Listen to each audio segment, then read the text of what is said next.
Hey everybody, welcome back to Vegas Weekly for Saturday, October the 15th, 2021. There's only like 10 weeks left in the whole year. It's slipped away from us, hasn't it? We've got a number of news items we're going to cover briefly today. We're going to continue our virtual strip walk to a couple of the most iconic Vegas strip properties right now. And we'll have a personal safety tip to wrap things up today. Now, if you did not catch the Wednesday show, and I encourage you to do so, I announced that we will be doing a live stream this Wednesday in lieu of our normal Wednesday program. So that'll be coming up at 6 o'clock Vegas time. That's 8 o'clock where I am, 9 o'clock on the East Coast, that sort of thing. Hope you can join us. We'll talk about Vegas. We'll talk about maybe heading back to Vegas sometime next year. We are starting to look at some dates there. And certainly welcome anybody's questions or comments or general merriment. So should be fun. All right, so let's just jump into the news this week. There were a number of stories I wanted to cover briefly. First off, the Fontainebleau. It was the Drew. Then it came back and became the Fontainebleau for me and you. And I don't know what they're going to do. But apparently, and I may have missed some of this, Marriott was involved in possibly putting this project together and finalizing it finally after some 15 odd years. And it was going to be a JW Marriott. There's a JW Marriott out in Summerlin by some of the golf courses there. But there was no JW Marriott or no Marriott, period, on the Las Vegas Strip. There's the Marriott, it's like a block or two off the Strip on Harmon. And now apparently Marriott has pulled out. So I don't know whether they finally saw all the numbers and were like, oh, no. So I don't know. The last we heard, Fontainebleau, maybe sometime in 2023. But with this, God only knows what's going to happen there. Is anything ever going to happen there? I'm not an architect. I'm not a structural engineer. I don't know what condition that property is in. But I mean, a lot of that's been sitting there for well over a decade. So I don't know. It probably needs a lot of work. And there's a lot of money that's going to have to be, I was going to say flushed down the toilet. There's already been a lot of money flushed down the toilet. There's a lot more money that's going to have to go into that property to make it come to pass. I hope it does, but increasingly it's starting to feel like maybe they just need to take it down and think of some new ideas because it ain't working. I don't know. They can call it the Fontainebleau. It could be open just for Halloween, like that, one costume place. Maybe they could run it. There you go. Could be the biggest costume store of the in the entire world. And like I said, it'll just be open for like 6 weeks. Think about it. All right. So in addition to the Fontainebleau news, we have some news from Spiegel World. The people that brought you Absinthe, as well as a couple of other shows on the Las Vegas Strip, kind of scattered around the place. Now, word are that they've been chatting up with Caesars Entertainment for the past few months. And this week there was an announcement about 3 new shows coming to Caesars properties around the United States. In addition to Las Vegas, which we'll cover here in a minute, they're also going to be putting a show in Atlantic City as part of some major renovations Caesars is doing there, and then also in New Orleans, which seems kind of appropriate. But the show you're probably most interested in is going to be featured at the Link. Apparently the theater is going to be built somewhere in the neighborhood of the Sportsbook. Well, the Sportsbook at the Link you could put in a closet.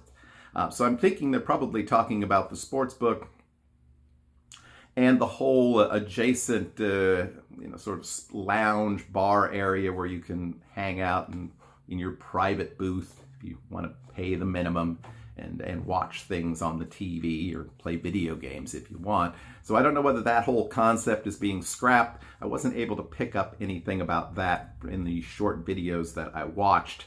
Now, this is a $75 million investment, and the theater there apparently will be a disco-themed theater. The show itself will be like, I think it's called Disco Show. Will feature, I guess, music from the late 70s, early 80s, the sort of disco era. It will be quite an amazing visual, immersive experience with 5 walls of LED, including the floor. So should be interesting. Again, it seems like they keep throwing things against the wall at the link to see what's going to stick. And I don't know what's stuck so far. But that puts it basically almost across the street from the tent where Absinthe has sold out shows for many years. So interesting marriage there that I probably wouldn't have expected. But something to look forward to. They're planning to have the Link Theater portion of it done in the 4th quarter of next year, which, by the way, that's like just a year away. We'll keep you informed. Now, I named the show today, or the subtitle of the show today is The Crossing. Now, The Crossing was the first album by a band called Big Country.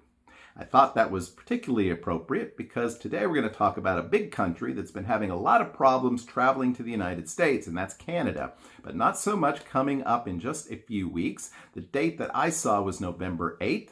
Since last March, non-essential travel across the border from the United States to Canada has been prohibited. Now, you could get around that if you wanted to fly in and out, and there have been a lot of rules set up for that as well. I know enough people from Canada that I could probably source them out and create an entire book on all the hoops they've had to jump through to come here. But starting in November, if you've been vaccinated, now they say you don't have to prove it, but if you are subject to any sort of secondary search, that's one of the things they can ask you to prove is that you have been vaccinated. But any vaccine will do, including ones that have not necessarily been approved in the U.S. So if you've been vaccinated and you're in Canada, you can now drive across the border. Well, not now, but just a few weeks you'll be able to drive across the border. That should be a huge help to a number of those border communities that have that benefit economically from the travel back and forth. And hey, like the majority of people in Canada live within like an hour's drive of the U.S. border, so that should definitely stimulate tourism. Now, you've been able to go to Canada from the U.S. For the last couple of months already, but it took the United States a little longer to reciprocate. But it is going to happen, so that should make it easier. If anybody wants to take a road trip from Canada to Las Vegas, and I know people have done it, you'll be able to do that as well. So definitely welcoming all the folks from that big country up north, and glad to have you back as part of our economy, and hope that that will stimulate even more people to visit Las Vegas. Speaking of Las Vegas, I did want to offer what I'm going to call a safety tip today. A fellow vlogger, who shall remain nameless, although many people will know who it is, suffered a very, very unfortunate incident a few weeks ago while traveling to Las Vegas. The gentleman believes he was drugged, and several of his possessions were stolen. These kinds of things really do happen. And, you know, I've had incidents as well where I've had things taken from me. I was not aware of that at the time. But I think we've all put ourselves at times at risk, not so much knowingly. And I'm certainly not saying that this person was being, not paying attention. But there are people out there who want to victimize you. And particularly when you're by yourself, it is a difficult situation. And particularly if you've been imbibing in a few alcoholic beverages, it makes you more vulnerable. So the tip of the week is to take seriously your personal safety and your possessions when you're in Las Vegas, because it is very easy for someone to slip something in your drink or simply take advantage of you when you are in a vulnerable situation. And, I've not taken my own advice on that. I've offered that advice on many occasions, but I've not always taken that advice. So, if you're out there and you're having a great time and all your friends decide to go home, you should go home too. Don't leave, it said, don't leave yourself out there in a place where someone may see you and see you as a target. And and that goes for whether you're male, female, young, old, powerful. I mean, this gentleman is not a tiny person, but you know, if you're drugged, that'll knock out the biggest and strongest among us. So be cautious out there. Vegas is one of, I think, the safest cities you can visit. And there are people around looking out for you at all times, but there are also people looking for you and looking for you in a vulnerable place. So be careful. That's maybe as important a tip as you'll ever get on the show. Okay, so the last few weeks we have been making our way up the Las Vegas Strip. Last week we talked about City Center. Today we're going to talk briefly about a couple of properties to the north of the city center. And first, let's go to the Cosmopolitan, which has been, we talked about the Cosmo a few weeks ago in light of its sale to M Life, MGM. But it has been, over recent years, has become one of the trendiest, sort of most happening properties in Las Vegas. A place that young people enjoy hanging out. And of course, it has some spectacular views from the rooms because it is one of the few properties on the Strip that features any sort of balcony or terrace where you can sort of go outside and feel the wind in your hair and check out what are some really amazing views. Cosmo also has a number of, restaurants, from fine dining to slices of pizza. I particularly enjoy their Block 16 sort of food court because it's the kind of food court where everything is a little bit different than what you would see anywhere else. But they've got some great options there. Of course, I've alluded to Secret Pizza, but there's burger places, there's sort of Asian fusion places, there's a little bit of everything available, and one of the best and best known buffets as well in town at the Wicked Spoon. Cosmo has a Spiegelworld show on site, Opium. Cosmo is interesting because it is one of the few properties that is more vertical than horizontal. It is spread over 3 stories.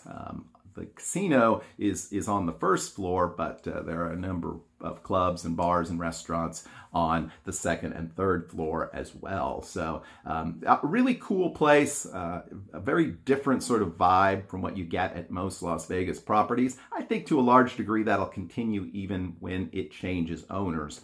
And the Cosmo is a very easy access as you're going up the Strip. If that's where you want to go, you'll hit that spot where you'll have to sort of cross over the street there by City Center, and when you cross over on that crosswalk, it'll take you into the second floor of the Cosmo. So it's very convenient. And if you're moving on from there, there's also a crosswalk that will take you over across the street to Planet Hollywood, but we'll talk about that another time.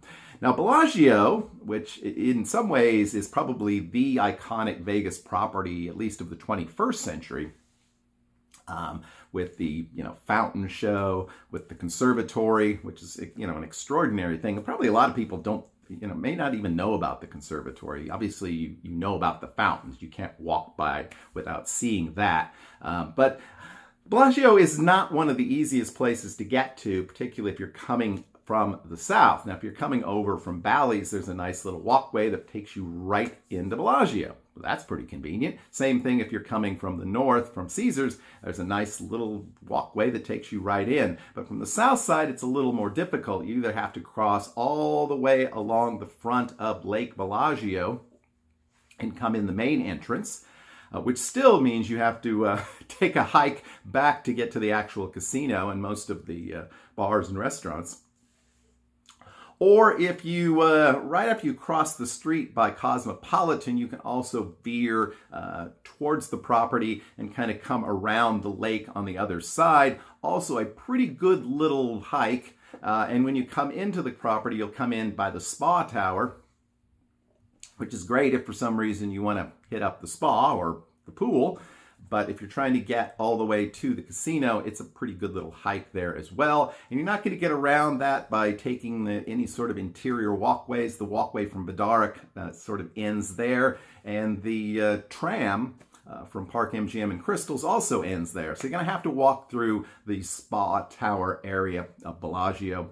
But again, when you get through that property, you'll be right there by the conservatory. You'll also be by the cool chocolate fountain, which sometimes gets mentioned. It's right there by the conservatory. And of course, it's a beautiful property all the way around. And obviously, if you stay there, you have opportunity to have some amazing views of the fountain, which, hog notwithstanding, is clearly the free attraction in Las Vegas, and arguably the attraction in Las Vegas, free or paid. So definitely a property it's worth visiting, worth staying at. Beautiful. Even the lobby has a Dale Chihuly glass sort of statue on the roof, or the ceiling, I guess we should call it, by registration, which is pretty extraordinary. And there's always, seems like there's a guy playing the piano, this sort of, Montevani sort of stuff going on as people are checking in. So there's a lot to see at Bellagio. And so once you find your way to the main portion of the casino and the hotel, it's a pretty good place to hang out. All right. So next week, we'll finally cross Flamingo, and we'll check out some of the properties to the north there. I hope you're enjoying the strip walk. What are your memories of Cosmo or Bellagio? There's probably a lot of them, because those are places that a lot of people hang out. All right, well, we went just a little over the 15-minute mark today, but we did have a lot of things I wanted to cover. As I say, we'll have a live stream coming up this Wednesday, and as always, we will be back here next Saturday with another episode of Vegas Weekly. Until then, I hope you have a great, lucky, and healthy week. We will see you soon. Bye-bye.